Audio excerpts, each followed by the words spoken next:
जय हिंद सभी विद्यार्थियों को मैं स्वागत करता हूं आपका मेरे YouTube चैनल सीहोर वाले नरेंद्र वर्मा सर पर। इंडियन ज्योग्राफी की जो सीरीज चल रही है इसके अंतर्गत अपन ने सबसे पहले भारत का प्रमुख विस्तार देखा था, प्रमुख कर्क रेखाओं का विस्तार देखा था, पड़ोसी देश देखे थे, लक्षद्वीप पूरा करवाया, अंडमान निकोबार करवाया।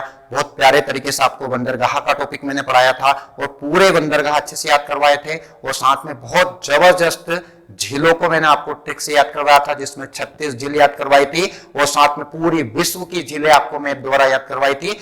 आज सबसे समझने वाला प्राकृतिक टॉपिक इतनी आसान भाषा में आपको याद करवाऊंगा। इस टॉपिक को बच्चे पढ़ते भी नहीं है और इनको बचपन से समझ भी नहीं आया। आज के बाद मैं आपको लिख के दे रहा हूं कि अगर ये आपको मुझसे समझ में नहीं आया तो फिर आपको किसी समझ में नहीं आएगा। आज का टॉपिक है हिमालय की उत्पत्ति। बिल्कुल मालवी भाषा में हिमालय की उत्पत्ति कैसे हुई, अंगारा लैंड क्या था, पेंजाई क्या था, पेथालासा सागर क्या था, और सारी चीजें अपन हिमालय को कितने भागों में बांटा है, नवीनतम भाग, पूर्वी भाग, बहुत अच्छे से 2 से 3 वीडियो इसके आएंगे। आज पार्ट 1 में अपन हिमालय की उत्पत्ति को देखेंगे, साथ में प्रमुख इसके विस्तार देखेंगे। बट इस टॉपिक में से एमपीपीएससी की जो विद्यार्थी तैयारी कर रहे हैं, जिनका अभी पटवारी का पेपर है, बहुत क्वेश्चन आएंगे। इसको ध्यान से समझना, डायग्राम चित्र द्वारा एक एक चीज मैं आपको बहुत अच्छे से बताऊंगा। एक एक चीजों को आज अपन बढ़िया तरीके से विस्तार से मैं आपको इसको तैयार करा है आपके लिए, ताकि बच्चों को एक एक चीज समझ में आ जाए। बढ़िया मैंने निकाल के चीजें इसके अंदर डाली है। इसके बाद कभी आपको इस टॉपिक को नहीं पढ़ना है। देखिए अपन कह सकते हैं कि अपन ने पहले भारत का एक विस्तार पढ़ा था, फिर अपन ने द्वीप वाला टॉपिक पढ़ा, इसके बाद झील पढ़ा, बंदरगाह पढ़ा। आज का टॉपिक है अपना भारत का भू आकृतिक प्रदेश, इसको ही अपन कहते हैं हिमालय का विस्तार। आज अपन उत्तरी भागों को अपन पढ़ रहे हैं। सबसे पहले मैं आप लोग को बता देता हूं कि हिमालय के अंतर्गत, पहले आप लोग इसको समझ लीजिए। जैसे ये अपना भारत है, तो भारत को कितने भागों में बांटा गया, तो भारत को अगर अपन प्राकृतिक तौर पर बात करें तो भारत को 5 क्षेत्रों में बांटा गया। कितने भागों में बांटा गया? 5 भागों में बांटा गया। क्वेश्चन आता भारत को कितने भागों में बांटा गया, तो भारत को 5 भागों में बांटा गया। जैसे सबसे ऊपर वाला जो एरिया है, इस वाले एरिया को अपन बोलते हैं पर्वतीय क्षेत्र। कौन सा क्षेत्र कहलाता है? ये पर्वतीय क्षेत्र। तो पहला जो क्षेत्र हो गया, इसको अपन क्या बोलेंगे? पर्वतीय क्षेत्र बोलेंगे। तो सबसे उत्तरी जो क्षेत्र आता है, इसको अपन बोलते हैं पर्वतीय क्षेत्र। तो क्वेश्चन आता है पहला भाग कौन सा हो गया, तो पहला भाग हो गया अपना पर्वतीय क्षेत्र। ये हो गया अपना पर्वतीय क्षेत्र। सबसे उत्तर में, उत्तरी भागों में सबसे ज्यादा क्या है? पर्वत है। हिमालय का आपने नाम सुना है, हिमालय नीचे नहीं है, हिमालय का है उत्तर में। इसके बाद अपन बात करें यहाँ पर जो अगला भाग आता है, इसको अपन बोलते हैं मैदानी क्षेत्र। कौन सा क्षेत्र आएगा? मैदानी क्षेत्र। मैदानी क्षेत्र के अंतर्गत अपन देखें तो यहां से सिंधु से लेकर तो इधर ब्रह्मपुत्र तक इसका विस्तार फैला हुआ है, मैदानी क्षेत्र का। तो दूसरा जो भाग आएगा वो कौन सा भाग आएगा? तो आएगा मैदानी भाग। कौन सा भाग आएगा? मैदानी भाग आएगा। सबसे उत्तरी भाग को अपन क्या बोलते हैं? तो सबसे ऊपर वाला जो भाग आएगा, इसको अपन बोलते हैं, अगर देखा जाए यहाँ पर, तो ये वाला क्षेत्र कहलाएगा अपना पर्वतीय क्षेत्र। कौन सा क्षेत्र? पर्वतीय क्षेत्र। इसके जस्ट नीचे कौन आ गया? मैदान आ गए। सबसे उत्तर में क्या आ गया? पर्वत आ गया। पर्वत के नीचे क्या आ गया? मैदानी भाग आ गया।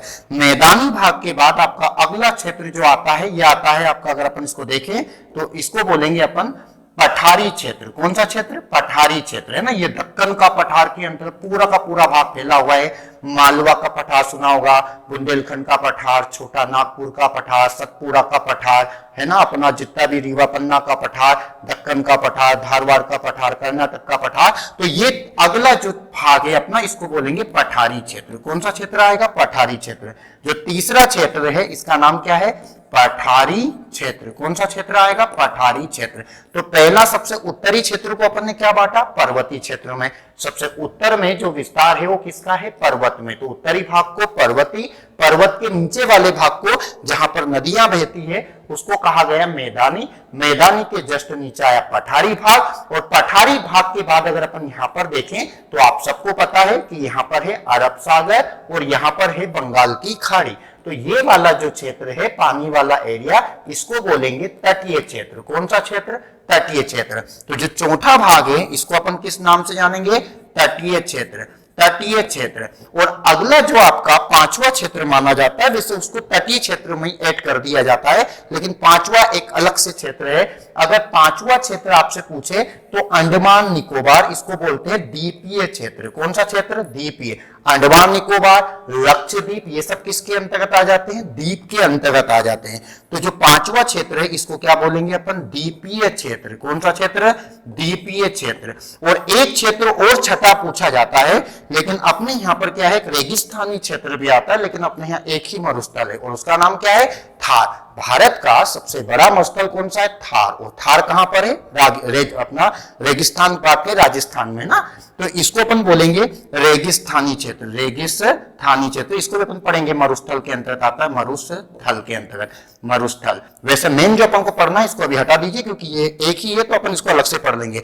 भारत को मेन रूप से जो बांटा गया है वो बांटा गया है, अगर देखा जाए तो पर्वतीय क्षेत्र, मैदानी क्षेत्र, पठारी क्षेत्र, तटीय क्षेत्र और द्वीपीय क्षेत्र। लेकिन कई वैज्ञानिकों ने इनको 4 भागों में बांटा गया। इसी तटीय क्षेत्र के अंतर्गत द्वीपीय क्षेत्र लगा दिया। तो आप ऑप्शन देखना, क्वेश्चन आता है भारत को कितने भागों में बांटा गया है, तो आपको लगाना है 4 क्षेत्र। कितने क्षेत्र लगाना? 4 क्षेत्र। कौन कौन से? पर्वतीय, मैदानी, पठारी, तटीय। लेकिन 4 ऑप्शन नहीं हो, 5 हो, तो फिर आपको 5 लगाना, क्योंकि 5वां क्षेत्र कौन सा हो जाएगा? द्वीपीय क्षेत्र हो जाएगा। दिमाग में बैठ गया आपको? सबसे उत्तर में क्या आएगा? अपन एक बार देख लेते हैं। सबसे उत्तरी जो भाग है, जैसे ये अपन ने भारत बनाया, भारत के अंतर्गत सबसे उत्तरी भागों के अंतर्गत अपन देखें यहां पर, तो ये वाला क्षेत्र कौन हो गया? तो ये पर्वतीय क्षेत्र। पर्वतीय के बाद क्या आ गया? मैदानी क्षेत्र। मैदानी के बाद क्या आ गया? तो ये आ गया पठारी क्षेत्र। पठारी क्षेत्र के बाद में क्या आ गया? तटीय क्षेत्र। और तटीय क्षेत्र के बाद में इधर अंडमान और इधर लक्षद्वीप। तो ऐसे करके अपने क्षेत्र बनते हैं टोटल 5। लेकिन द्वीपीय क्षेत्र को तटीय क्षेत्र में ऐड कर दिया, तो अपन मेन रूप से इसको कितने मानेंगे? 4 मानेंगे। उत्तर में आपका पर्वतीय क्षेत्र, नीचे आए तो अपना मैदानी क्षेत्र, मैदानी क्षेत्र के बाद पठारी क्षेत्र और लास्ट में कौन आया? तटीय क्षेत्र। समझ में आ गया आप लोग को? ये अगला देखिए। सबसे पहले अगर अपन बात करें तो भारत के अंतर्गत सबसे पहले विश्व के अंतर्गत अगर देखा जाए तो आज हिमालय जो शब्द है, जिसकी अगर अपन बात करें तो इसकी उत्पत्ति कैसे हुई? किसकी उत्पत्ति? हिमालय की। हिमालय की उत्पत्ति कैसे हुई? तो अपन हिमालय की उत्पत्ति के अंतर्गत कहा जाता है कि सबसे पहले जो अपना पृथ्वी था, पूरा संसार था, ये स्थल खंड में बसा था। किसमें बसा था? पूरा का पूरा एक स्थल खंड था, है ना। और जो स्थल खंड था उसका जो नाम था वो था पेंजिया। क्या नाम था इसका? पेंजिया। एक पूरा का पूरा स्थल खंड था जिसका नाम था पेंजिया। स्थल खंड था जिसका नाम क्या था? पेंजिया। ये क्या था? एक स्थल खंड था। समझना ध्यान से, ये था स्थल खंड। स्थल खंड था जिसको क्या बोलते हैं? पेंजिया। ये जो पेंजिया स्थल खंड था ना, इसके आसपास इधर भरा हुआ था, ये स्थल खंड हो गया, इसके आसपास भरा हुआ था पानी। साइड में अगर अपन देखें तो इधर क्या भरा हुआ था? पानी। तो जो पानी पानी वाला जो था, तो इसका एक महासागर था। बीच में जो एरिया था वो पेंजिया स्थल खंड था। पेंजिया स्थल खंड के आसपास जो पानी भरा हुआ था उसका नाम था पैथालासा सागर। क्या नाम था इसका? पैथालासा सागर। इसका नाम था पैथालासा सागर। पैथालासा क्या था? ये सागर था। तो क्वेश्चन आता है, पैथालासा सागर के बीच में एक स्थल खंड था और उस स्थल खंड का जो नाम था वो था पेंजिया। क्या नाम था इसका? पेंजिया स्थल खंड। पेंजिया स्थल खंड का धीरे धीरे विखंडन हुआ। धीरे धीरे क्या हुआ? विखंडन हुआ। तो जैसे ही पेंजिया का विखंडन हुआ तो इसके अंतर्गत से अंगारा लैंड एक भाग निकला और एक निकला गोंडवाना लैंड। कौन सा भाग निकला? अंगारा लैंड निकला। यहां पर अपन देखें तो सबसे ऊपर जो आएगा वो आएगा अंगारा लैंड। कौन सा लैंड? अंगारा लैंड। एक भाग था अंगारा लैंड और नीचे वाला भाग था, इसका नाम था गोंडवाना लैंड। क्या नाम था? गोंडवाना लैंड था। समझ में आया आपको? मुझे नहीं आया, एक बार समझिए। भारत को कितने क्षेत्र में बांटा गया? तो 4 क्षेत्र में बांटा गया। 4 क्षेत्र महत्वपूर्ण है, बाकी मैंने रेगिस्तान एक क्षेत्र बता दिया, उसको अपन पढ़ लेंगे। और एक द्वीप आया। सबसे ऊपर वाले भाग को क्या कहा गया? ऊपर वाले भाग को पर्वतीय भाग कहा। पर्वत के नीचे क्या आया आपका? मैदान आया। मैदान के नीचे क्या आया? पठार आया। पठार के नीचे क्या आया? तट आया। तटी में क्या आ गए? द्वीप आ गए। एक और क्षेत्र क्या आ जाएगा? रेगिस्तान आ जाएगा। इसके बाद पूरे स्थल खंड को अपन देखें यहां पर कि हिमालय की उत्पत्ति कैसे हुई। तो हिमालय की जो उत्पत्ति होती है आपको देखिए यहां पर मैं आपको बता देता हूं। सबसे पहले जो अपना टॉपिक है, हिमालय की उत्पत्ति कैसे हुई। तो हिमालय की जो उत्पत्ति होती है कैसे होती है, तो आप लोग यहां पर देख सकते हो कि पहले जो अपना ये वाला द्वीप था, ये वाला आपको दिख रहा है पूरा का पूरा यूरेशिया, नॉर्थ अमेरिका, ये पूरा का पूरा एक क्षेत्र था जिसको बोलते थे पेंजियाई। क्या बोलते थे? पेंजियाई स्थलखंड। क्या नाम था इसका?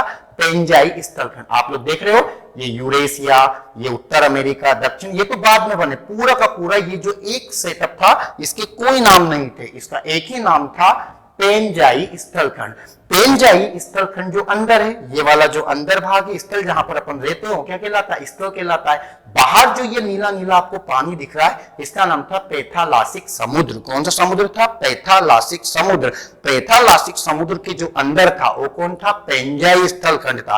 अब पेंजियाई स्थलखंड जो था, तो इसके अंतर्गत ये जो क्षेत्र हुआ, ये टूट गया, अलग अलग हो गया। अब देखो, सबसे पहले अपन बैठे यहां पर कि ये जो विखंडन हुआ था, ये कार्बोनिफेरस काल के अंतर्गत हुआ था। कौन सा? दो काल थे, एक तो कार्बोनिफेरस काल था और एक था जुरेसिक युग था। कौन? कितने युग थे? दो युग। तो अपन पहले पढ़ रहे हैं, इसमें कौन सा युग पढ़ रहे हैं? कार्बोनिफेरस काल। कार्बोनिफेरस युग के अंतर्गत ये जो पेंजिया था, इसका विखंडन हुआ। पेंजिया का क्या हुआ? विखंडन हुआ। जब पेंजिया का विखंडन हुआ, तो इसके अंतर्गत दो लैंड निकले। एक अंगारा लैंड निकला। क्या है यहाँ पर? आपको दिख रहा होगा, ये मेरे पीछे लिखा, ये अंगारा लैंड।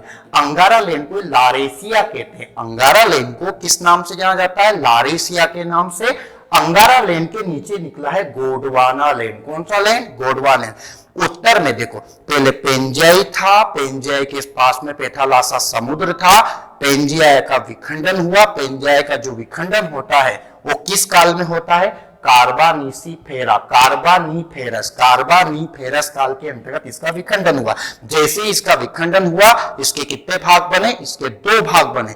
उत्तरी भाग को कहा गया लारेशिया। लारेशिया का ही नाम था अंगारा लैंड। कौन सा लैंड था? अंगारा लैंड, जो उत्तर में था। और इसके जस्ट नीचे कौन था? गोंडवाना लैंड। अब अंगारा लैंड और गोंडवाना लैंड दोनों अलग हो गए।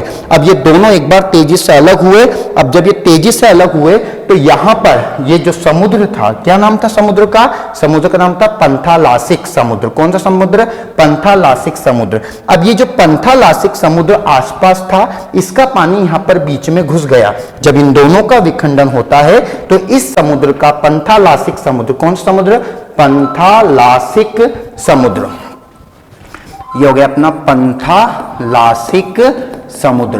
अब पंथालासिक समुद्र का जो पानी था, इसका पानी यहां पर बीच में आकर जो गया, तो इस पानी को ही इसका एक नाम दे दिया। जो पानी अंदर गया, ये दोनों अलग होते गए खंड, तो इस बीच में समुद्र का पानी जब इधर आया, तो इसका नाम रखा टेथिस सागर। अपन ने बचपन से पढ़ा है, हिमालय की उत्पत्ति किस सागर से होती है? तो यही सागर था। क्या नाम था उसका? टेथिस सागर था। अब टेथिस सागर, अब देखिए, अंगारा लैंड और नीचे गोंडवाना लैंड। अंगारा लैंड और गोंडवाना लैंड के बीच में जो पट्टा है आपको दिख रहा है, इसके अंतर्गत पैथालासिक जो समुद्र था, इसका पानी जब इसमें गया, तो जब पानी अंदर गया, तो इसका नाम रखा टेथिस सागर। क्या नाम रखा इसका? टेथिस सागर। अब क्वेश्चन आता है, अंगारा लैंड और गोंडवाना लैंड के बीच में कौन सा समुद्र था? तो उसका नाम था टेथिस समुद्र। कौन सा समुद्र था? टेथिस समुद्र। पहले पूरा विश्व किसमें बटा था? पेंजिया में बटा था। किसमें बटा था? पेंजिया। सिर्फ एक ही था, उसका नाम क्या था? पेंजिया। ये पूरा स्थलखंड, अमेरिका, अफ्रीका, सब एक ही नाम से था, पेंजिया के नाम से। पेंजिया के अंतर्गत आसपास जो समुद्र था, पहले कोई प्रशांत महासागर, कोई अपन हिंद महासागर नहीं, सिर्फ एक ही था, जिसका नाम था पांथालासिक समुद्र। कौन सा समुद्र? पांथालासिक समुद्र। जब इसके अंतर्गत पेंजिया में विखंडन हुआ, पेंजिया में जब विखंडन हुआ, तो ये दो भागों में बढ़ गया, अंगारा लैंड, गोंडवाना लैंड। ऊपर वाले भाग को क्या कहा गया? अंगारा लैंड। और नीचे वाले भाग को देखो, ये आप लोग देख रहे लेलुरेशिया, इसको बोलते अंगारा लैंड, और नीचे वाला लैंड कौन सा हो गया? गोंडवाना लैंड। देखिए आप लोग, ये अपना ये था पहले, इसको पहले क्या बोलते थे? पेंजिया बोलते थे। पेंजिया का विखंडन हुआ, दो भागों में बटा। पहला भाग बटा इसका अंगारा लैंड, और दूसरा भाग कौन सा बटा? गोंडवाना लैंड। बार बार बोल रहा हूं, एक एक चीज समझा रहा हूं, मैं आपको बता रहा हूं कि अगर आपको जीएस मुझसे समझ में नहीं आया, तो किसी से आपको समझ में नहीं आएगा। इसलिए एक एक चीज को अच्छे से समझना, क्योंकि मैं बिल्कुल आपको क्लियर कर रहा हूं जो हुआ था, और ये आपको सबको मैप में दिख भी रहा होगा। अब देखिए, कार्बोनिफेरस क्वेश्चन आया कि इनका विखंडन किस काल में हुआ था? कार्बोनिफेरस काल में हुआ था। एक क्वेश्चन, इनका विखंडन किस काल में हुआ था? कार्बोनिफेरस काल के अंतर्गत इनका क्या हुआ था? विखंडन हुआ था। जैसे इनका विखंडन होता है, इसके बाद विखंडन के बाद में क्वेश्चन आता है, टिथिस नामक समुद्र, टिथिस नामक समुद्र जो है ये किन दो के बीच में था, तो ये दोनों के बीच में था, अंगारा लेन के बीच और गोंडवाना लेन के बीच, अंगारा लेन के बीच, गोंडवाना लेन के बीच। अब इसके बाद ये जब दोनों दूर हुए, तो तेजी से दूर हुए तो पानी गया तो टेथिस समुद्र बन गया। कौन सा समुद्र बन गया? टेथिस। अब ये टेथिस नामक जो गहरा समुद्र था, इसके बाद गोंडवाना लेन और अंगारा लेन वापिस पास में धीरे धीरे आने लगे। जब ये धीरे धीरे वापिस आने लगे तो ये दोनों आपस में मिलने लगे। तो यहां पर जो जगह था, पानी इसका हटता गया। अब जब स्थल आने लगा यहाँ, तो यहां पर देखो नीचे नमी और ऊपर से कंकर, मिट्टी, धूल से यहां पर क्या हुआ, जगह जो हो गई ऊंची उठने लगी। अब देखो पानी था पहले, अब पानी के अंतर्गत मिट्टी और उसका जमाव होगा, तो जगह क्या होगी, उभर जाएगी। अब जैसे ही दोनों साइड से दबाव निकला, पानी की जो जगह थी ऐसे ऊपर उठ गई, और इसी कारण एक समुद्र की जगह पर जो टिथिस नामक गहरा समुद्र था, वहां पर कहा जाता है ज्वालामुखी का विस्फोट होता है। इन दोनों के पास में आने से टकराव होता है, नीचे जो भाप, आप जो गैस, लावा बन के अचानक ऊपर आता है, और यही टिथिस नामक समुद्र जो है किस नाम से बन जाता है, हिमालय बन जाता है। क्या बन जाता है? हिमालय। मुझे समझ में नहीं आया, एक बार समझो। सबसे पहले अपन देखा था हिमालय की उत्पत्ति किससे हुई, तो हिमालय की जो उत्पत्ति होती है टिथिस नामक गहरे समुद्र से होती है। अब ये टिथिस नामक गहरा समुद्र कैसे बना, तो पहले पेंजिया नामक एक स्थल खंड था। क्या था? पेंजिया नामक एक स्थल खंड था। अब इसी पेंजिया नामक स्थल खंड के बीच में जो ये पानी वाला जो एरिया था, कौन सा एरिया था? पानी वाला। ये पंथालासिक नामक गहरा समुद्र था। इसके बाद क्या हुआ, पेंजिया में विखंडन हुआ तो दो लेन निकले। कौन से निकले? ऊपर वाले भाग को क्या बोला जाता है, जल्दी बताइए? अंगारा लेन। नीचे वाले भाग को गोंडवाना लेन। बीच में जो पानी गया उसका नाम रखा टिथिस समुद्र।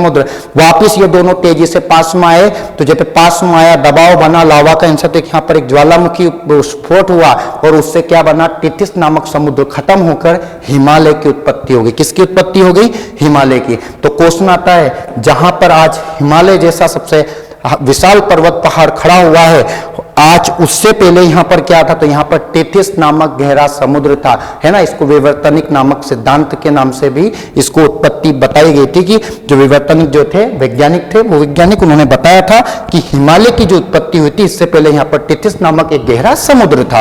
और आज अपन सभी इसी सिद्धांतों को आज अपना रहे, सब यही जानते हैं कि हिमालय की जगह पहले क्या था, टिथिस नामक गहरा समुद्र था।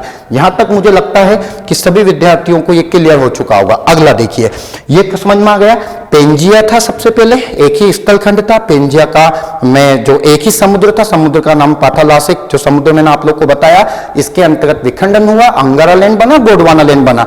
इनके बीच में जो खाली जगह बची, इसके अंतर्गत जो आपका आता है, तो यहां पर आता है समुद्र। और जो समुद्र था, उस समुद्र का नाम क्या था? टिथिस नामक गहरा समुद्र था। क्या नाम था? टिथिस नामक गहरा समुद्र। टिथिस नामक गहरा समुद्र में ये दोनों वापस पास में मिल गए, तो ये समुद्र को खत्म कर दिया, और यहां पर एक पर्वत श्रृंखला की उत्पत्ति। पहले कहा जाता है कि ज्वालामुखी में एक विस्फोट हुआ था, उसके बाद में एक पर्वत निकला जिसका नाम था हिमालय। अब सोचिए, ये पानी है, ये गोंडवाना लेन, ये अंगारा लेन, बीच में क्या था? पानी था। अब धीरे धीरे ये पास आए तो जो दबाव बना तो नीचे ज्वालामुखी फटी। जब ज्वालामुखी निकलती है तो आप सबको पता है कि गर्म लावा आता है। जब गर्म लावा जो गया तो नीचे धूल कण, मिट्टी के कण, जो गर्म लावा है पानी के साथ में जो है ऐसा का ऐसा जो है वायु और पानी में आने के बाद में, जैसे अपन ठेली जाए पन्नी को जलाते हैं, तुरंत पानी में डुबोते हैं, कैसी हो जाती, कड़क हो जाती है। तो ऐसे ही जब ये लावा गर्म जब ऊपर आया और पानी में मिला तो पूरा क्या हो गया? ठोस बन गया। उससे क्या बन गया? अपना हिमालय बन गया। क्या बन गया? हिमालय। चलो अगला देखिए। ये सब किस काल की बात करें अपन? कार्बोनिफेरस काल। इसको लिख लेना नोट डाल के, आप लोग लिखोगे तो आपको और अच्छे से चीजें समझ में आएगी ना। ये दो लेन थे, आपने पता, लोरेसिया, इसको अपन क्या बोलते हैं? अंगारा लेन और गोंडवाना लेन बोलते। पहले ये अपना ये जो था पूरा एक ही स्थल खंड था, जिसका नाम क्या था? पेंजियाई। क्या नाम था इसका? पेंजिया। याद रखना इसको, है ना, ये पेपरों के अंतर्गत पूछे जाते हैं।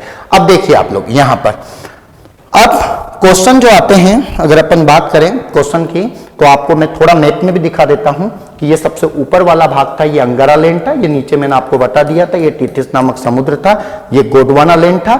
इन दोनों के आपस में आके एक टिथिस नामक जो बड़ा भूस्थली था, ये इसकी एक ही आकृति थी, भूस्थल था। इसके बाद में इसमें लावा निकला और यहां से क्या बन गया? अपना हिमालय बना।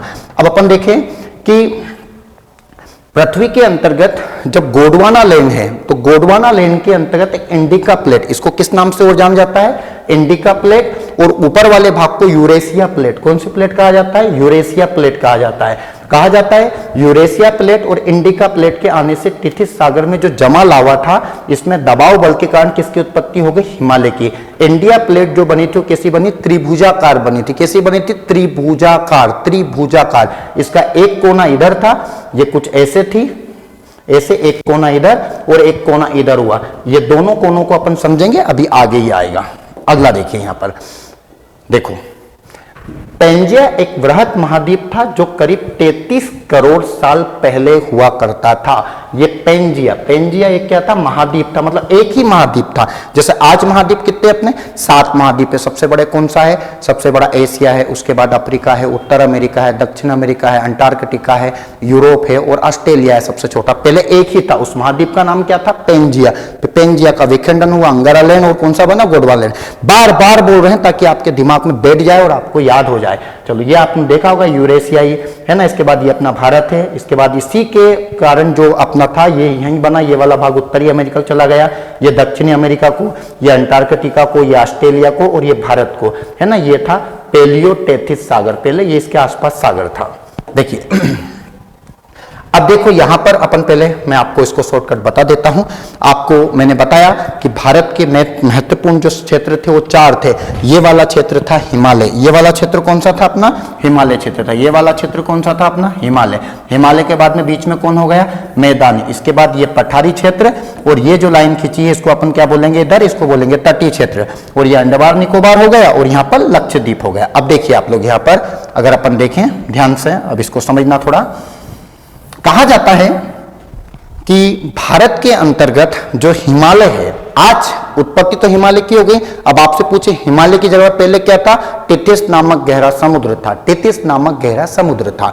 अब यहां पर अपन देखें तो जब हिमालय की उत्पत्ति होती है तो इसका जो क्षेत्रफल, जैसे आज भारत का टोटल जो क्षेत्रफल वो कितना है, तो अपने भारत का टोटल क्षेत्रफल है 32,87,263 वर्ग किलोमीटर में भारत फैला हुआ है।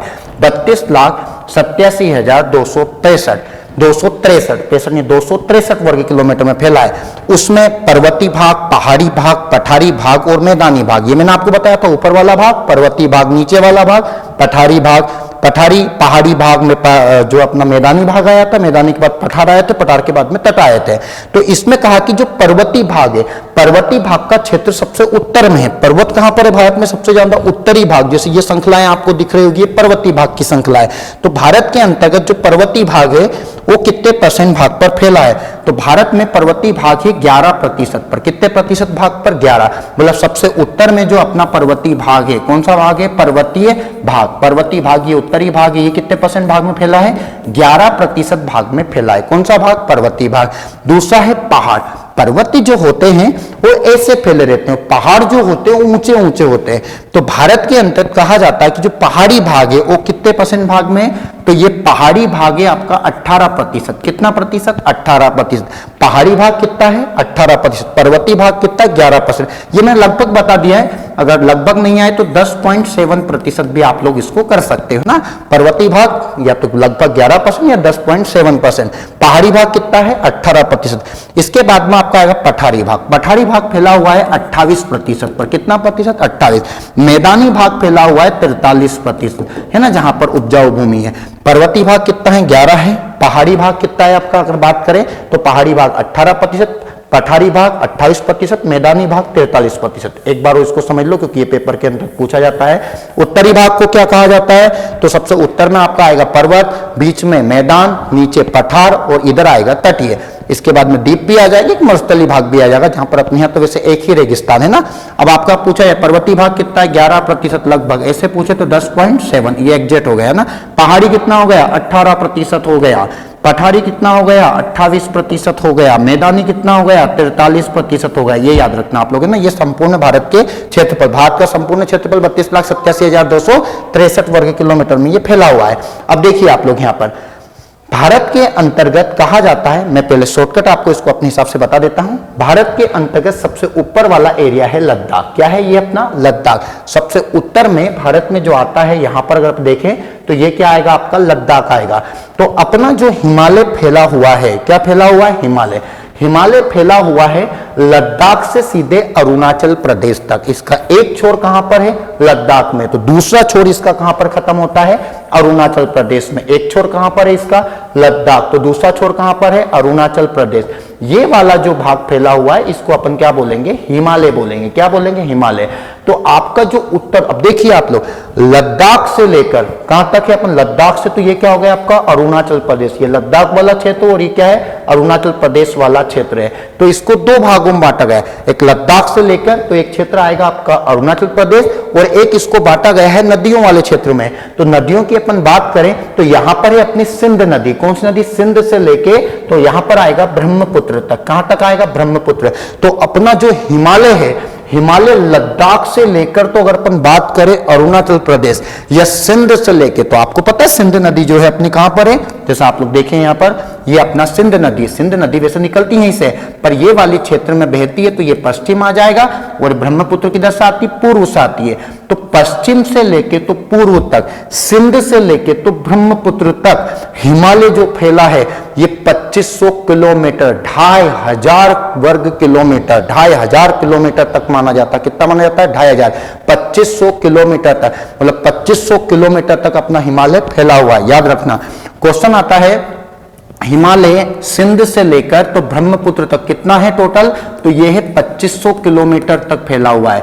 यहां तक ऊपर में लद्दाख से कह सकते हैं, तो अरुणाचल प्रदेश, लद्दाख से अरुणाचल प्रदेश कह सकते हैं, 2500 किलोमीटर तक फैला हुआ है। कितने किलोमीटर?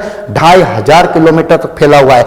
इसके बाद अपन देखें तो इसकी यहां से लेके तो यहां तक जो इसकी चौड़ाई है, चौड़ाई, ये तो क्या हो गई? इसकी लंबाई हो गई 2500, 2500 किलोमीटर, लेकिन इसकी जो चौड़ाई है ना, चौड़ाई वो 600 किलोमीटर है। कितने किलोमीटर है? 600। यहां से यहां तक चौड़ाई देखे तो कितनी आएगी? 600 आएगी। कितनी किलोमीटर? 600 किलोमीटर। लंबाई अगर पूछी जाए तो कितनी आएगी? 2500 किलोमीटर। ये क्या हो गई अपनी? 2500 किलोमीटर तो हो गई लंबाई, और ये क्या हो गई? इसकी चौड़ाई हो गई। मतलब लद्दाख से लेकर, सिंध से लेकर तो ब्रह्मपुत्र तक 2500 किलोमीटर तक। इसके बाद जो बीच की जो चौड़ाई है, कहा जाता है कि हिमालय यहां पर चौड़ा है, थोड़ा यहां पर आके पतला हो जाता है ना। हिमालय का जो भाग है यहां चौड़ा है, यहां पर आके क्या हो जाता है? पतला हो जाता है। इसके बाद कहा जाता है कि हिमालय की जो चौड़ाई है वो 600 किलोमीटर के आसपास है, और इसकी लंबाई कितनी है? 2500 किलोमीटर। इधर सिंध से नापा गया, उधर कहां पर नापा गया? ब्रह्मपुत्र तक नापा गया। इसकी ऊंचाई अगर अपन देखें तो समुद्र तल से इसकी ऊंचाई ये 6000 मीटर है। कितनी ऊंचाई है? 6000 मीटर। समुद्री तल से अगर इसकी ऊंचाई को देखा जाए तो कितनी आएगी? 6000 मीटर इसकी क्या है? ऊंचाई है। मुझे बिल्कुल समझ में नहीं आया, एक बार वो समझिए आप लोग। इसकी लद्दाख से लेकर या सिंध से लेकर तो ब्रह्मपुत्र तक इसकी जो लंबाई है वो 2500 है, इसकी चौड़ाई 600 किलोमीटर है, और समुद्र तल से इसकी ऊंचाई देखे तो 6000 मीटर है। कितनी मीटर है? 6000 मीटर ऊंचाई पर हिमालय फैला हुआ है। एक क्वेश्चन, कहा जाता है कि हिमालय के अंतर्गत जैसे ही अपना ये वाला लद्दाख है, तो इसकी जब हिमालय दो जगह से मोड़ लेता है, एक मोड़ इसका यहां से लद्दाख से एक मोड़ इधर जाता है, और लद्दाख से एक मोड़ इधर जाता है, यहां पर अंदर झुकता है। एक मोड़ यहां पर होता है और एक मोड़ यहां पर होता है। तो इन दोनों मोड़ के अंतर्गत कहा जाता है सिंध प्रांत से जब ये मोड़ लेता है भारत में, ये इधर पाकिस्तान साइड प्रवेश कर जाएगा सिंध से। जैसे अपने ये लद्दाख है, तो लद्दाख से एक जगह आएगी बिंजू। जगह का नाम क्या है? बिंजू। जगह का नाम है बिंजू नहीं बूजी। जगह का नाम क्या है? बूजी। ये बहुत पेपर में आता है कि सिंध नदी के पास से कहां से मोड़ लेता है, तो जगह का नाम है बुंजी से। कहां से मोड़ लेता है? बुंजी से। तो ये जब मोड़ लेता है तो यहां पर लद्दाख से जाएगा पश्चिम की ओर। लद्दाख से किधर जाएगा? पश्चिम की ओर। उसको बोलते हैं पश्चिमी अक्ष संधीय मोड़। कौन सा मोड़ बोलते हैं? पश्चिम अक्ष संधीय मोड़। पश्चिमी अक्ष संधि मोड़ किस जगह से लेगा? बूजी से। जगह कौन सी? बूजी। तो सिंध प्रांत जब पश्चिम की ओर जाता है ये, तो पश्चिमी अक्ष संधि मोड़ कहलाता है। जब इसका भाग इधर जाता है तो कहा जाता है कि पाकिस्तान में इसको सुलेमान या कीथर, कीथर कहा जाता है। सुलेमान और कीथर कहा जाता है। पाकिस्तान में जब यहां से ये मोड़ इधर लेता है तो इसको कीथर कहा जाता है, और क्या कहा जाता है? सुलेमान कहा जाता है। एक क्वेश्चन, इसके बाद ये वापस जब ये आता है तो सीधे लद्दाख श्रृंखला से लेके तो पूर्व के अंतर्गत नामाबाचा, नामा बरवा, इसको बोलेंगे नामा बरवा। क्या बोलेंगे? नामा बरवा। इधर लद्दाख से लेके तो नामा बरवा से ही अपनी बात करें तो ब्रह्मपुत्र नदी होते हुए अरुणाचल प्रदेश में प्रवेश करती है। तो ये कौन सी है? ब्रह्मपुत्र नदी है, नामचा बरवा से होते हुए अरुणाचल प्रदेश में। तो जब ये पूर्व की ओर मोड़ लेता है, हिमालय पश्चिम की ओर मोड़ ले रहा था, जगह थी बुंजी, सिंध नदी से ये कटता हुआ निकल जाता था पश्चिमी संधि मोड़। पाकिस्तान में इसकी जो श्रृंखला है इनको कीथर और सुलेमान कहते हैं। कहां पर कहते हैं? पाकिस्तान में। पूर्व की अपन बात करें तो इसको पूर्व अक्ष संधि मोड़, पूर्व में पूर्व अक्ष संधि मोड़। ये पूर्व अक्ष संधि मोड़ कहां से लेगा? नामचा बरवा से लेगा। कहां से लेगा? नामचा बरवा से। पूर्व में आएगा अक्ष संधि मोड़, सिंध नदी से बुंजी जगह पड़ेगी, बुंजी जगह से ये पाकिस्तान में मोड़ लेता है। मुझे बिल्कुल समझ में नहीं आया, एक बार समझो आप लोग। इधर देखो, ये मैं आपको शॉर्टकट बता देता हूं। हिमालय की अगर यहां देखें, समुद्री तल से ऊंचाई कितनी है? 6000 मीटर। ऊंचाई कितनी है? 6000 मीटर। ये अपना लद्दाख है, ये सिंधु नदी है, पूर्व में आएगा ब्रह्मपुत्र नदी। यहां से यहां तक अगर अपन बात करें हिमालय की जो लंबाई कितनी है तो ये है 2500 किलोमीटर पर अपना हिमालय की लंबाई है। क्वेश्चन पूछे कि हिमालय ऐसे फैला हुआ है तो हिमालय की चौड़ाई कितनी है? तो हिमालय की चौड़ाई है 600 किलोमीटर, मतलब चौड़ाई 600 किलोमीटर, लंबाई 2500 किलोमीटर, ऊंचाई 6000 मीटर। समझ में आया? ये लद्दाख है जगह, ये क्या है? नामचा बरवा है, नामचा बरवा है ना, ये चाइना के अंतर्गत छोटी पड़ती है नामचा बरवा। जब सिंध से मोड़ हिमालय में लेता है तो जगह का नाम क्या है? बुंजी से मोड़ लेता है सुलेमान। यहां पर जो पर्वत श्रृंखला जाती है पाकिस्तान में उसको क्या बोलेंगे? सुलेमान बोलेंगे। एक पर्वत श्रृंखला का नाम और है जिसका नाम क्या है? कीथर है। क्या नाम है उसका? कीथर। कोई दिक्कत? इसके बाद अपन देखें यहां पर, तो यहां से ये नामचा बरवा से हिमालय वापिस मोड़ लेता है इधर, तो ये म्यांमार वाले भाग में जाता है। कहां पर जाता है? म्यांमार वाले भाग में। अब देखिए आप लोग, जब ये म्यांमार वाले भाग में जाता है तो क्या होता है? अपन ने देखा पश्चिमी अक्ष संधि मोड़ उधर जाता है और इधर नामचा बरवा से अब ये ब्रह्मपुत्र नदी से होते हुए ये भारत के अंतर्गत नीचे प्रवेश करता है। तो जब ये नीचे प्रवेश करता है तो ये कुछ इसके पहाड़ियों के नाम रख दिए। जैसे हिमालय अरुणाचल प्रदेश के अंतर्गत पहुंचा तो पटकाई की पहाड़ी के दिया उसको। तो क्वेश्चन आता पटकाई की पहाड़ी कहां पर है? अरुणाचल प्रदेश।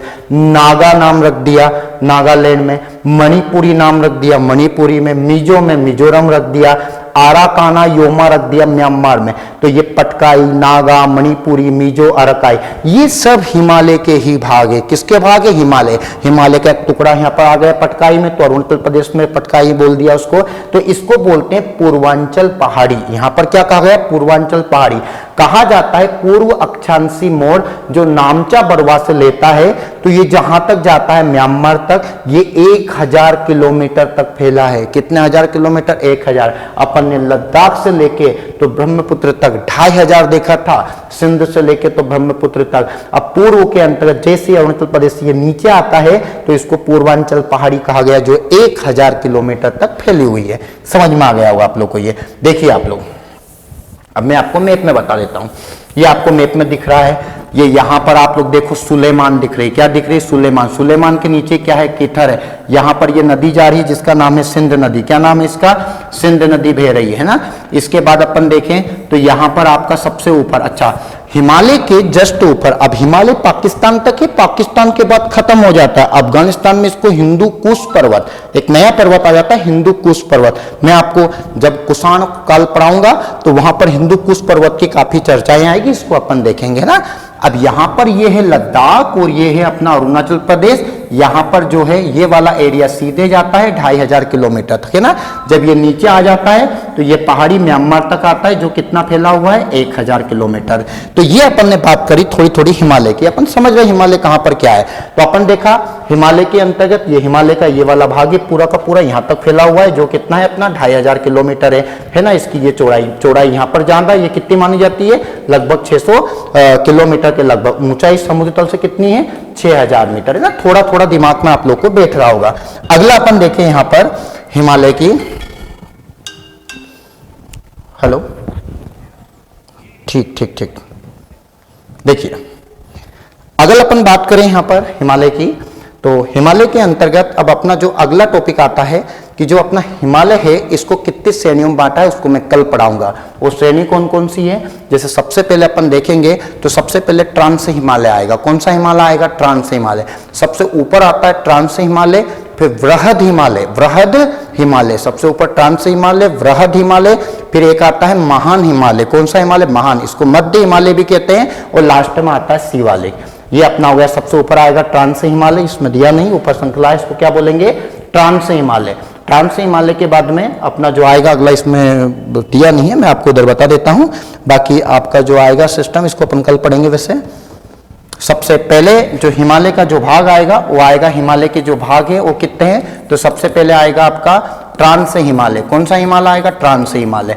कहा जाता है ये सबसे प्राचीन भाग माना जाता है, ट्रांस हिमालय। इसके बाद आपका आएगा वृहद हिमालय। कौन सा हिमालय, वृहद हिमालय। वृहद हिमालय के बाद में इसको बोलते हैं महान हिमालय, या इसको ही बोलते हैं लघु हिमालय। इसके बाद आएगा शिवालिक। क्या आएगा आपका, शिवालिक। ये हिमालय का सबसे नवीनतम भाग है। कौन सा भाग है, सबसे नवीनतम भाग है। इसको अपन कल पढ़ेंगे ना, ये अपना कल का टॉपिक है। तो आज इसको अच्छे समझ लेना, जिनको आज आया वो कल वाले वीडियो में अपन इसको आगे के पार्ट को समझेंगे। जय हिंद सभी साथियों को।